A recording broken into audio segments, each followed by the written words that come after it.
विश्वानि देव सवितर्दुरितान् परासु यद्भद्रं तन्नयासु।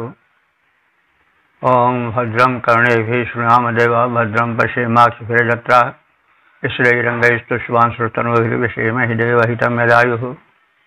ओं वेद प्रेमियों सुधी श्रोताओं संप्रत हम सब ऋग्वेद के सप्तम मंडल के 18वें सूक्त के 14वें मंत्र की व्याख्या में प्रवेश करने जा रहे हैं।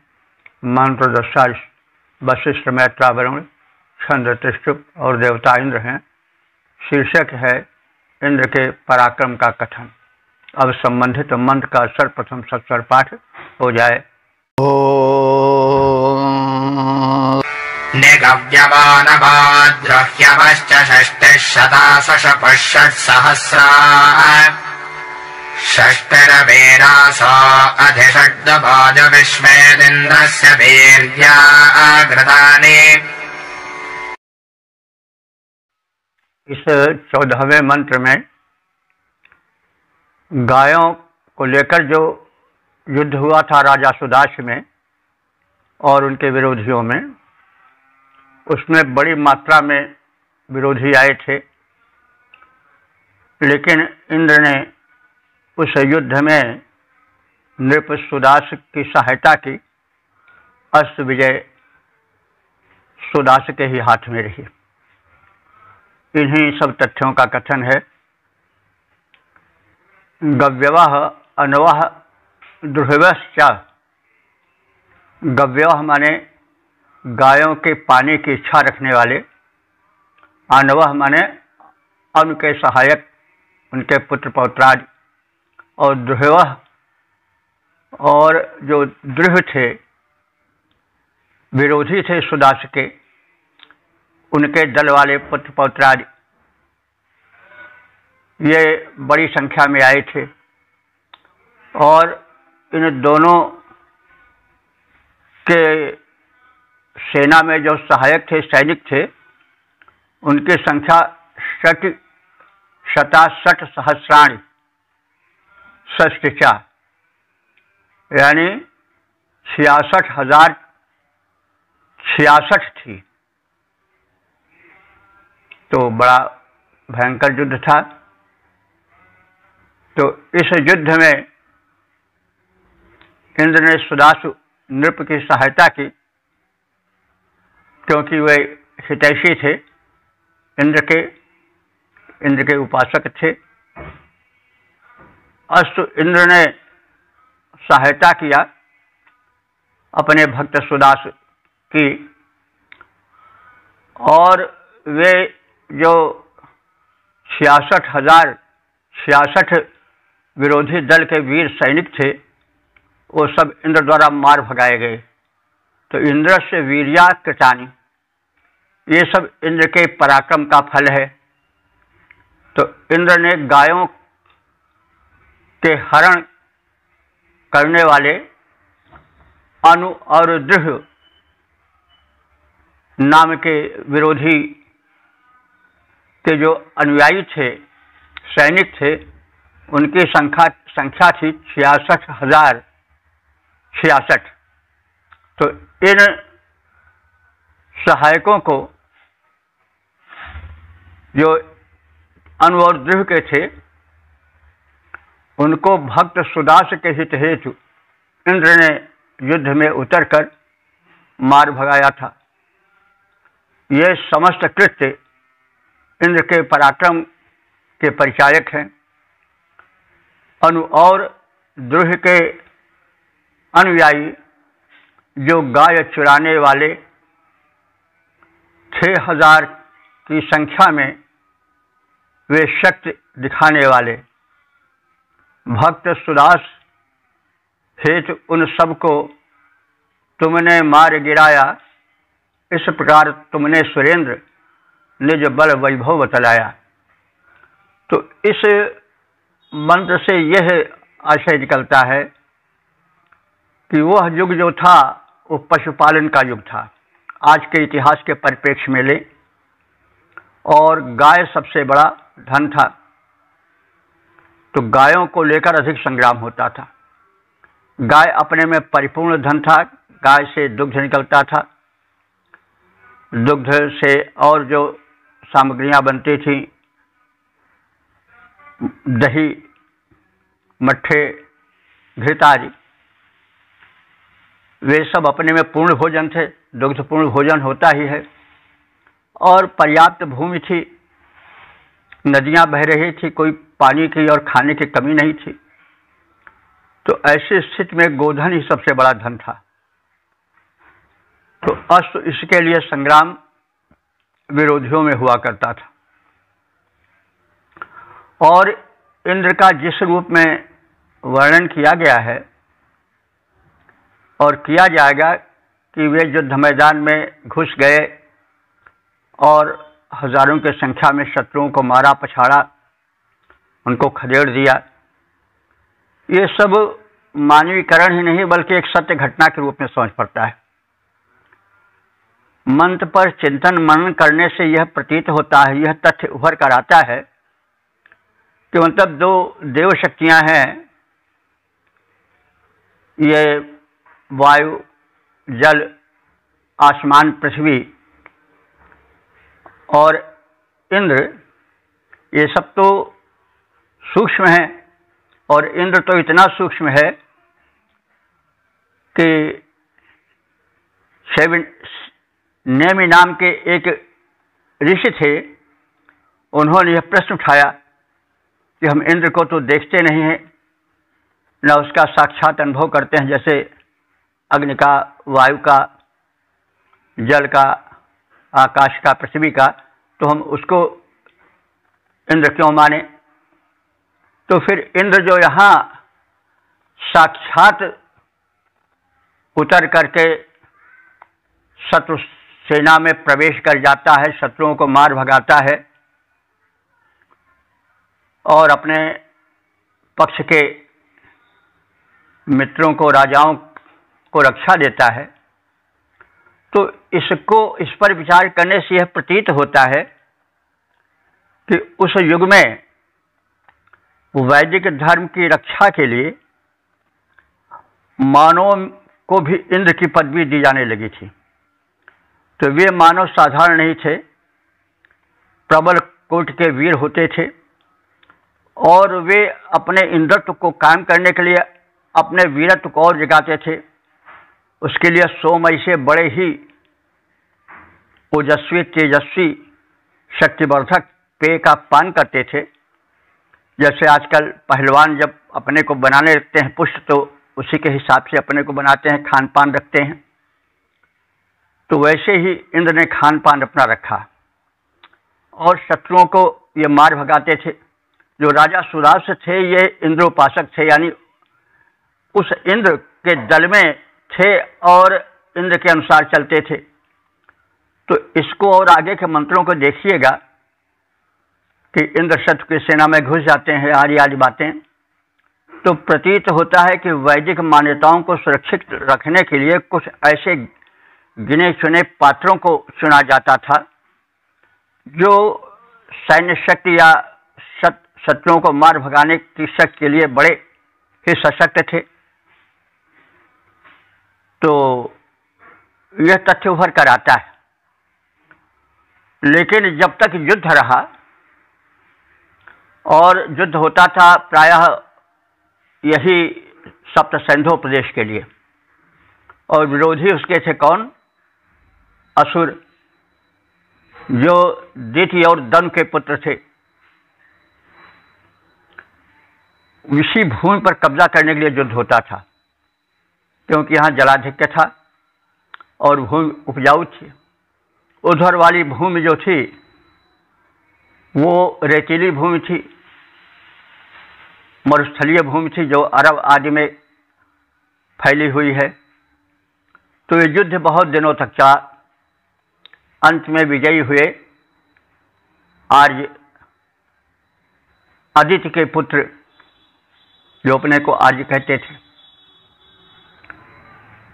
तो यह युद्ध, और इस युद्ध में सशरीर यानी बिल्कुल मनुष्य के रूप में युद्ध करने वाले इंद्र,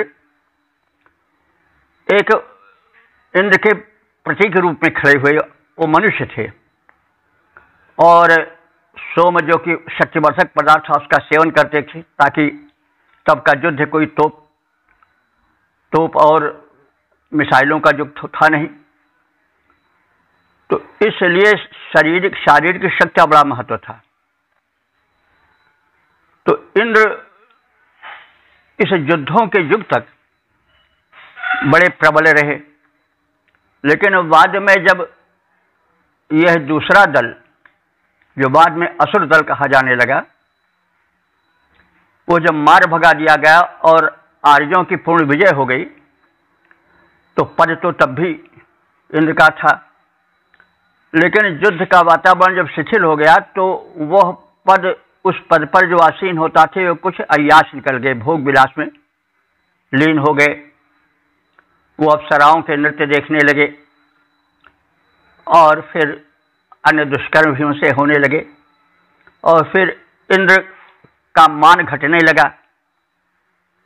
हम देखते हैं कि ऋग्वेद में जितना सम्मान इंद्र को मिला है मंत्रों में, उतना सम्मान यजुर्वेद में और अथर्ववेद में नहीं है। कारण है कि युग हटता गया, जब युद्ध का युग नहीं रहा तो यज्ञ विरोधी जो असुर थे वो भी विघ्न डालने वाले नहीं आए, तो यज्ञ जो थे निर्विरोध चलते थे। यजुर्वेद जो है वो यज्ञों का वेद ही है, भांति भांति के यज्ञों का उसमें वर्णन है, और उसमें तमाम ऐसे मंत्र हैं जिसमें तमाम देव तो आवाहित हैं, लेकिन इंद्र का आवाहन नहीं है।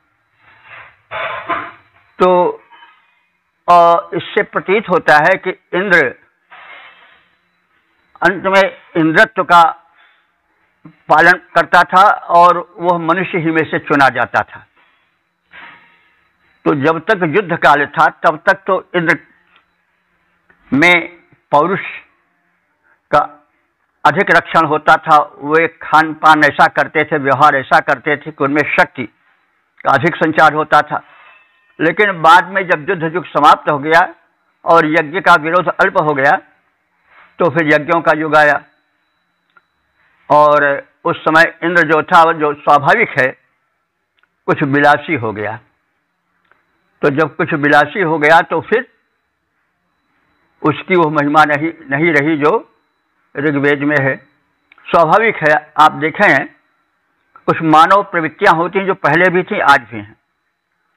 जब कांग्रेस पहले चली तो उसमें सुभाष चंद्र ऐसे वीर बलिदानी आए जिन्होंने आईएएस की परीक्षा में फर्स्ट आने के बाद उसको छोड़ दिया कि हमें देश हित करना है, हम अंग्रेजों की गुलामी नहीं करेंगे। लेकिन आज की हालत है, या उस समय की 15-20 साल बाद क्या हो गई, कहने की आवश्यकता नहीं।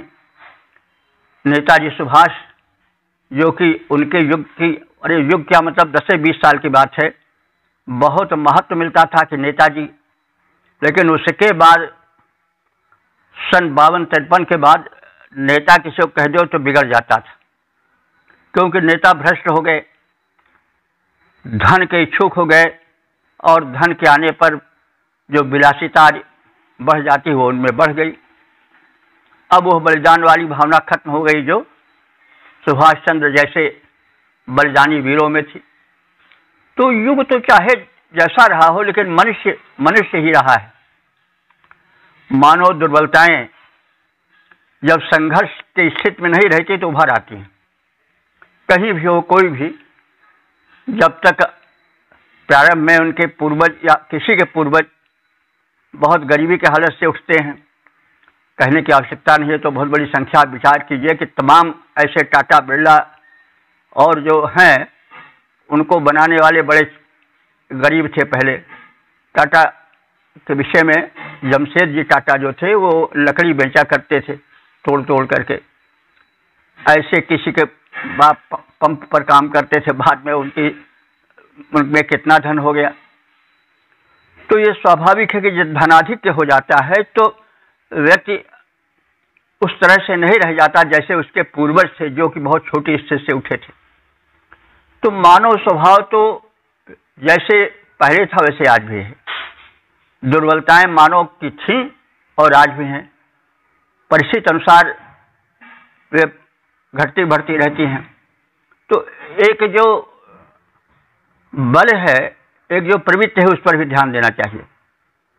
यह भूल जाना चाहिए कोई ऐसा भी युग था जिसमें सब अच्छे ही अच्छे थे। जैसा लोग कहते हैं सतयुग था, आज कल युग है। तो जितने राक्षस हुए बड़े बड़े, वो सतयुग में हुए, जो शुंभ निशुंभ और जो अन्य थे राक्षस, वे सतयुग में बहुत थे। हिरण्याकश्यप, हिरण्याक्ष, ये सब सतयुग के ही तो हैं। बाद में त्रेता में रावण, कुंभकर्ण, मेघनाद, ये सब राक्षस गण जो सीधे आदमियों को खा जाते थे, ये सब त्रेता में हुए। आज तो ऐसा नहीं मिलता कि आदमी आदमी को मार डाले, खा जाए। तो बहरहाल समय एक सा रहता है, कभी कोई प्रवृत्ति हावी हो जाती है, कभी कोई प्रवृत्ति हावी हो जाती है। तो इस तरह से हमें विषयों पर वैज्ञानिक चिंतन भी करना चाहिए। यह नहीं कि यहाँ कह दिया गया तो उसी को हम माने रह जाएं। मानव प्रवृत्ति, युग की प्रवृत्ति, आज देख करके हमको सत्य का निर्णय करना चाहिए। तो इस प्रकार से हम आगे वाले मंत्रों में भी कुछ ऐसे ही देखेंगे। सुदास राजा जो थे वो आर्यों के पक्ष के थे, यज्ञ की रक्षा करते थे, इसलिए उनकी सहायता इंद्र करते थे। इंद्र, वो जो मनुष्य रूप में इंद्र बनते थे, उनमें आवेश कभी कभी इंद्र का जाता था, और जब इंद्र का आवेश आता है तो उनमें शक्तियां और बढ़ जाती थी। तो जो दैवी शक्तियां हैं वे मनुष्य के रूप स्थापित की जाने लगी, और उन दैवी शक्तियों का राजा इंद्र हुआ। बाद में इन दैवी शक्तियों में विलासिता जब आ गई, समयानुसार युद्ध खत्म हो गया, तब फिर वो इतने कमजोर हो गए कि राक्षस उनको बंदी बनाने लगे, उनको बांधने लगे, उनको भगाने लगे, उनको मारने लगे। बाद में विचारक भी उनको बड़ा ओछा मानने लगे, और इंद्र को तो इतना कह दिया गया कि कुत्ता वगैरह कह दिया गया है। सूख हाड़ लय भाग सठ तस सुरपति न लाज। जैसे कोई कुत्ता भागे हाड़ लेकर के, शेर को देख करके, शेर कहीं हमारा हाड़ छीन न ले, वैसे ही राजा इंद्र को बताया गया। तुलसीदास रामायण में है, भारत के प्रसंग में। तो आप सब देखें, अध्ययन करें तो ये सब तथ्य बिल्कुल सत्य समझ पड़ेगा। तो देवता हर युग में थे, राक्षस हर युग में थे और होंगे, कोई ऐसी बात नहीं है। तो इस प्रकार से हमें इतिहास को, वेद को केवल एक ही दृष्टि नहीं देखना चाहिए, सत्य का अन्वेषण करना चाहिए। तो इस प्रकार से मेरा विचार है कि जो हम सोच रहे हैं उस पर चाहें तो लोग प्रतिक्रिया भी दे सकते हैं, क्योंकि उससे विचार विनिमय होगा। निवेदन यही है कि सत्य को जानने के लिए ही सत्य पर प्रश्न करना चाहिए, मिथ्या विवाद न हो। और आज एक अर्थ ही है कि जो प्रगतिशील हो, जो किसी बात को आंख मूंद कर न माने, मतलब हठ नहीं होना चाहिए, लेकिन सत्यान्वेषण होना चाहिए। ओम वेद प्रेमियों, सुधी श्रोताओं, संप्रति हम सब ऋग्वेद के सप्तम मंडल के 18वें सूक्त के 15वें मंत्र के व्याख्या में प्रवेश करने जा रहे हैं। मंत्र दृष्टा वशिष्ठ मैत्रा वरुण, छंद त्रिष्टुप देवता इंद्र। शीर्षक है इंद्र के पराक्रम पूर्ण कृत्यों का कथन। अब संबंधित मंत्र का सर्वप्रथम सस्वर पाठ हो जाए। इंद्रेणैते कृत्सभो वे विषाढा आपो न सृष्टा अधवन्तनीचैः ज्वरमित्रासः प्रकलविन्मिमाना जहुर्विश्वानि भोजना सुदासे। 15वें मंत्र में भी लगभग वही विचार जो पिछले मंत्र में हैं दोहराए गए हैं और उसकी पुष्टि की गई है। एक बहुत बड़ा युद्ध हुआ गायों को लेकर के, जिसके लिए राजा सुदास की मदद के लिए इंद्र आए और मार करके सारे शत्रुओं को खदेड़ दिए। तो इंद्र के पराक्रम का कथन है, एते दुर्मित्रासा त्रिसवा, ये दुष्टों के साथ मैत्री करने वाले बाधक शत्रु। दुर्मित्रा माने बुरी मैत्री, यानी जिनकी मित्रता दुष्टता के लिए, दुष्ट या दुष्कर्म को साधने के लिए होती है। जैसे चोरों में मित्रता हो जाए, डकैतों में मित्रता हो जाए, तो वैसे ही दुर्मित्रासा, ये जो विरोधी दल थे वे सन्मित्र नहीं थे बल्कि दुर्मित्र थे। बुरे प्रयोजन के पूर्ति के लिए मित्रता करने वाले थे। त्रिसवा बाधक थे ये शुभ कार्यों के, यज्ञ आदि के। तो प्रकलवित ये विशेष युद्ध कला के भी ज्ञाता थे, यानी केवल ये संगठित ही नहीं हुए थे दुष्कर्म के लिए, लेकिन युद्ध कला में बड़े निपुण भी थे। प्रकलवित विशेष युद्ध कला के ज्ञाता थे और इन्होंने आर्यों को और आर्यों के दल के नायक नृपसुदास को घेर लिया। तब बड़ी विषम स्थिति आ गई। वहां पर इंद्र ने सहायता किया। इंद्रेण व्यभिषाण सृष्टा, तब इंद्र के द्वारा रण क्षेत्र में प्रवेश किए जाने पर शत्रुओं का दल कैसे भगा, इसका कथन है, आपहना नीची जुहु,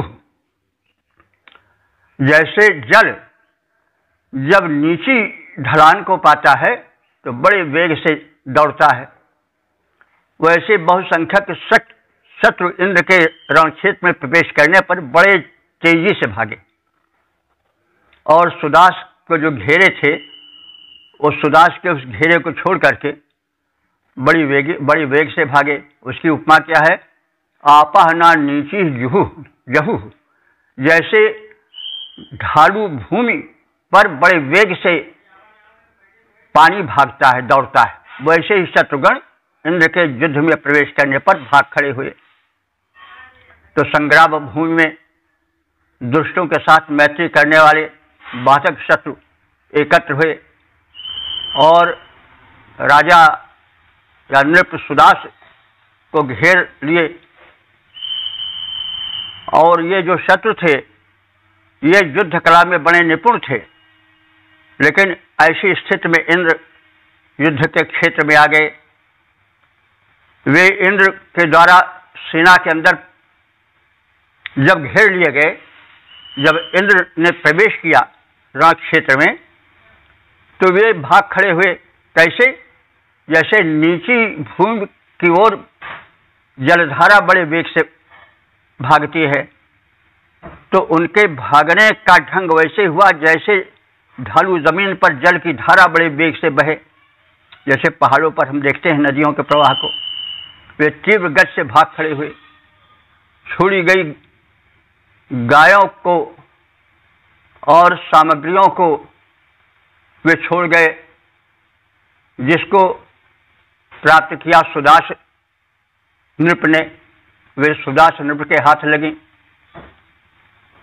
दुष्ट के सखा बाधक रिप, जो युद्ध कला के ज्ञाता, जब सुदास से रण को छेड़ा, तोड़ धर्म से नाता, इंद्र प्रविष्ट सैन्य में उनकी भगदड़ तुरंत मचाए, भगे वेग से छोड़ संपदा, नृप सुदास सब पाए। उनके सारे भोग सामग्रियों को राजा सुदास प्राप्त किए।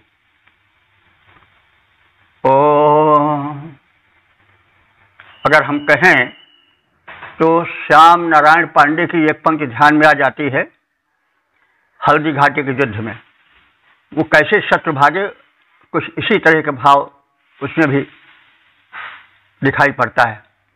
राणा प्रताप का मान तचा, अरिगढ़ में हाहाकार मचा, भेड़ों से भगे लगे कहने अल्लाह हमारी जान बचा, अल्लाह हमारी जान बचा। तो किस प्रकार से शत्रु जब पाते हैं भयंकर व्यक्ति को तो उनके आगे वो कैसे भाग खड़े होते हैं। यहाँ पर उपमा दी गई है कि जैसे ढलान की भूमि पर जलधारा भागती है, प्रवाहित होती है, वही, और यहाँ पर कहा गया जैसे भेड़ भागने लगती हैं वैसे शत्रुदल राणा प्रताप के आगे भागे। तो ये उपमाएं हैं, दोनों उपमाएं सटीक हैं। ओम वेद प्रेमियों सुधी श्रोताओं, संप्रति ऋग्वेद के सप्तम मंडल के 18वें सूक्त के 16वें मंत्र की व्याख्या में हम सब प्रविष्ट होने जा रहे हैं। मंत्र दृष्टा वशिष्ठ मैत्रावरुण, छंद त्रिष्टुप देवता इंद्र, और शीर्षक है इंद्र ने शत्रुओं को युद्ध क्षेत्र से खदेड़ दिया। अब संबंधित मंत्र का सर्वप्रथम सस्वर पाठ हो जाए। अर्धं वीरस्य शतपामनिन्द्रं पराशर्धं तन्ननदे अभिक्षाम् इन्द्रामन्यं मन्यं यामिमाज भेजे पथावर्तनिं पद्यमानः। 16वें मंत्र में इंद्र को मातृभूमि का रक्षक बताया गया है और वे शत्रु जो कि भूमि विशिष्ट पर अधिकार जमाने के लिए सेना समेत आए थे उनको इंद्र ने मार भगाया और दिखा दिया कि देखो भागने का ही रास्ता है, ऐसे भाग जाओ चुपचाप, नहीं सबके सब मार डाले जाओगे। इंद्र क्षाम अभि, इंद्र ने, क्षाम माने होता है भूमि, अभि माने चारों ओर। तो इंद्र ने मातृभूमि को चारों ओर से देखा और शत्रुओं के दल को देखा। इस स्थिति में वीरस्य अर्धम, शत्रु वीरों का नाश करने वाले इंद्र ने क्षितपाम शर्धंतम अनिंद्रम परा नुनिदे, हविष्यान्न खाने वाले विनाशक शत्रुओं का नाश इंद्र करने लगे। तो क्षितपाम हविष्यान्न को कहते हैं और शर्धंताम माने खाने वाले। तो हविष्यान्न के चोरी करते थे, जो अन्न हविष्य के लिए, यज्ञ के लिए रखता था उसको ही लोग छीन लेते थे या चुरा लेते थे। तो ऐसे दुष्ट लोगों को जो कि यज्ञ के विरोधी थे, हव्याने चुरा लेते थे।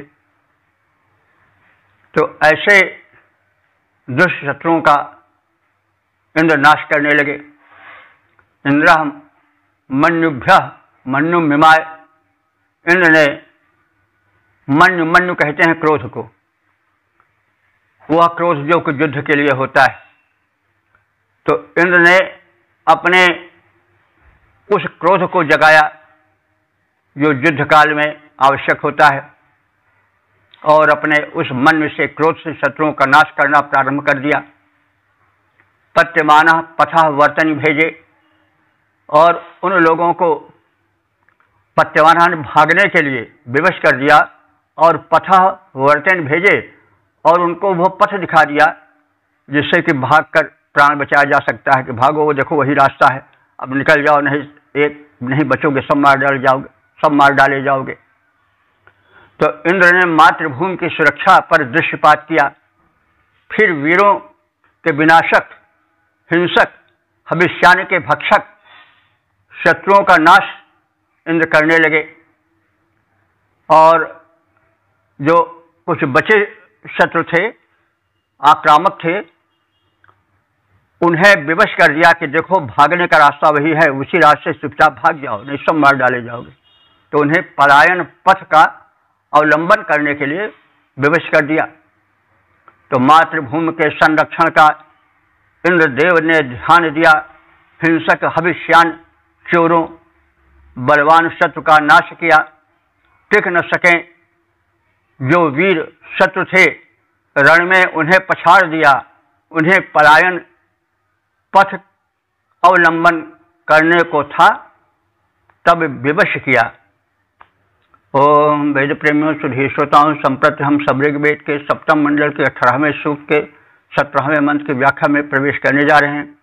मंत्र दृष्टा वशिष्ठ मैत्रा वरुण, छंद त्रिष्टुप, देवता इंद्र।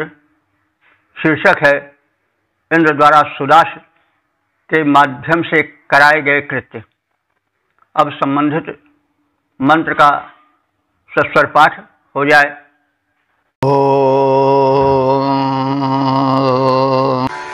आद्धेन चित्तत्मेकं जकार सिंह्यं चित्ते त्वेनाजघान अवस्रक्तेर्वेश्या वृश्चदिन्द्रः प्रायच्छद्विश्वा भोजना सुदासे। इस 17वें मंत्र में इंद्र की शक्तिमत्ता का कथन है कि इंद्र ने नृप सुदास से वे कार्य करवाए जो बड़े चमत्कारिक थे, जिनको करना सुदास के लिए असंभव था। तो इस प्रकार से इंद्र की शक्तिमत्ता और उनके द्वारा अपने भक्त सुदास के द्वारा चमत्कारिक कृत्यों को करने का कथन है। तत् इंद्र आघ्रेण चित्त एकम चकार, तब उस इंद्र ने उस नृपसुदास के लिए जो कृत्य करवाए वे व्यवहार में असंभव थे। वो सब ऐसे थे जैसे कि परम निर्धन के द्वारा बहुत बड़े दान को देने की व्यवस्था। तो सिंघम चित पे ट्रेन जघान, जैसे सिंह को कोई पेट तो कहते हैं छाग को। अब पेट शब्द लौकिक संस्कृत में नहीं दिखाई पड़ता है, वैदिक संस्कृत में पेट शब्द आया है जो छाग के लिए प्रयुक्त हुआ है। तो इंद्र की कृपा दृष्टि से नृपसुदास वैसे ही कर्म किए जो कि असंभव थे। जैसे परम दरिद्री बहुत बड़ा दान कर दे, जैसे सिंह को बकरा मार डाले, ये असंभव है। सिंघम चित पेट्वेन जघान, जैसे सिंह बकरे द्वारा मार डाला जाए। वेश्या शक्ति अब अविश्यत, जैसे सुई के नोक से, वेश माने सुई, वेश्या माने सुई के नोक द्वारा उसकी शक्ति से जैसे अब अवृष्टत, जैसे खंभे को कटवा दिया जाए जो कि असंभव है। तो विश्व भोजना सुदासे पर अयक्षत, सारा भोग्य धन शत्रुओं से छीन करके इंद्र ने राजा सुदेश को प्रदान किया, राजा सुदास को प्रदान किया। सुदास के विषय में शायद ही कोई ऐसा मंत्र हो जिसमें उनका नाम न आया हो। तो ये राजा सुदास आर्यों के प्रधान राजा थे, ऐतिहासिक राजा थे। सुदास का नाम इतिहास में भी हमने कहीं देखा है। और इन्होंने दुश्मनों से, यानी जो आर्य विरोधी थे, उनसे डट के युद्ध किया और इंद्र ने उनकी डटकर मदद भी की। उन्हीं सबका कथन इन मंत्रों में है। इंद्र ने नृपसुदास द्वारा जो कार्य करवाया वे सब चमत्कारिक थे और वैसे ही थे जैसे कोई बहुत बड़ा दरिद्र बहुत अधिक दान करने लग जाए। जैसे बकरा सिंह को मार डाले, अथवा जैसे सुई के नोक से कोई यूप यानी यज्ञ का पुष्ट खंभा काट डाला जाए। इंद्र ने सुदास को समस्त भोग धन संपदाएं भी प्रदान की। तो इंद्रदेव ने प्रिय सुदास से ऐसे कार्य कराए, चमत्कार से भरे हुए, ज्यों बकरा सिंह को खाए, अथवा कोई महादीन जो दान विशाल कराए, खंभे सुई नोक से काटे, छड़ में काट गिराए।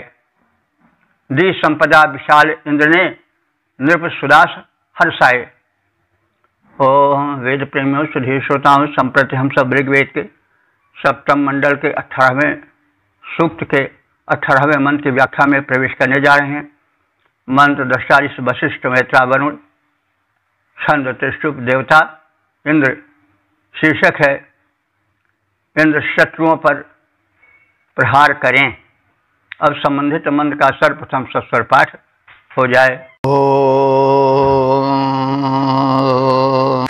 शश्वन्तो हि शत्रवोरारधुष्टे भेदस्य जिच्छर्धतो बिन्दरन्धिम् मर्ताङ्केनस्तु भतो यः कृणोति दिग्बन्धस्मिन्निज हि वज्रमिन्द्र। इस 18वें मंत्र में यह कथित है कि इंद्र जो हैं उन्होंने बहुसंख्यक शत्रुओं को अपने पराक्रम से वश में कर लिया है, और जो बचे हुए शत्रु हैं उन्हें भी वश में करें, और जो अस्पर्धी शत्रु हैं और भक्तों पर अपना पराक्रम दिखाते हैं उनको वे वज्र प्रहार से नष्ट कर दें। ते शत्रुः शश्वन्तः रघु, तेरे बहुत से शत्रु तुम्हारे पराक्रम के वशीभूत हैं। शर्धतः भेदस्य रंधि विंद, स्पर्धा करने वाले, भेद डालने वाले, फूट कराने वाले शत्रुओं को तो वश में करने का उपाय करो। यह अश्वतः मर्तान एना करोति, जो अश्वतः माने अस्तुत करने वाले भक्तों के प्रति भी एना माने पाप कर्म करता है, दुर्व्यवहार करता है। तस्मिन तिग्मम वज्रम निजह, उस शत्रु पर तिग्मम माने तीक्ष्ण, वज्रम माने वज्र का प्रहार करके, निजह माने मार डालो। हे इंद्र, तुम्हारे बहुसंख्यक शत्रु वशीभूत हैं। हे देव, स्पर्धा माने लाग डाट करने वाले, फूट डालने वाले शत्रुओं को तुम वश में करो, वे अपना प्रभाव न जता पाएं। जो भक्तों के अनिष्ट करने का पाप करते हैं उन दुष्ट शत्रुओं पर तीक्ष्ण वज्र का प्रहार करो, ताकि वे ध्वस्त हो जाएं, समूल विनष्ट हो जाएं। बहुसंख्यक रिपुओं को तुमने वशीभूत कर डाला। हे इंद्र, बहुसंख्यक रिपुओं को तुमने वशीभूत कर डाला। इस प्रकार से भक्तों के जीवन का संकट टाला। जो स्पर्धी फूट डालते भक्तों के दुखकारी, उनको तीक्ष्ण वज्र से मारो। हे श्री इंद्र असुरारी। ओम वेद प्रेमियों सुधीर श्रोताओं, संप्रति हम सब ऋग्वेद के सप्तम मंडल के 18वें सूक्त के 19वें मंत्र की व्याख्या में प्रवेश करने जा रहे हैं। मंत्र दृष्टा वशिष्ठ मैत्रा वरुण, छंद त्रिष्टु देवता इंद्र। शीर्षक है युद्ध में इंद्र के सहयोगी। अब संबंधित मंत्र का सर्वप्रथम सस्वर पाठ हो जाए। आवदिन्द्रैः जमुनादृत्सवश्च प्रात्रभेदम् सर्वदा दामुषाजत अजासश्च शिक्रभोजक्षवश्च बलिम् शेर्षाणि जभ्ररश्यानि। इस 19वें मंत्र में इंद्र के वीर कृत्यों और अपने अनुयायियों के जो कल्याण कृत्य किए गए हैं उसके बदले में उपहार रूप में, कृतज्ञता रूप में जो जो कार्य प्रमुख भक्तों ने किया, उसका कथन है। अत्र सर्वताता यह भेदम प्रमुशायत। इस सर्वत्र फैले युद्धों में जिस इंद्र ने भेद करने वाले अर्थात फूट डालने वाले शत्रुओं का वध किया, तम इंद्रम, उस इंद्र को यमुना नाम के उनके अनुयायी ने त्रिस्व च आवन और त्रिशु नाम के व्यक्ति ने उनके प्रति कृतज्ञता ज्ञापित की। अजासः च शीघ्रवः यक्षवः च अशव्यानि शीर्षाणि बलिम जश्रु, ये नाम सब हैं। अज नाम वाले अजासः, अज नाम वाले, और शीघ्रवः शीघ्र नाम वाले, यक्षवः यक्षु नाम वाले, और यमुना नाम वाले वलिम जभ्रु इंद्र को अपना उपहार प्रस्तुत किए और घोड़ों का समुदाय इंद्र को भेंट में दिया। यह एक व्यवहार भी, इसमें एक व्यवहार भी देखा जा सकता है कि जब राष्ट्र रक्षक कोई वीर हो तो प्रजागण भी, प्रधान लोग भी उसका स्वागत करें, उसको उपहार दें ताकि उसका मनोबल बढ़े। तो युद्ध के फैल जाने पर इंद्र ने फूट डालने वालों का संहार किया था। इस इंद्र का संरक्षण, इस इंद्र की सहायता यमुना और तत्सुओं ने किया था।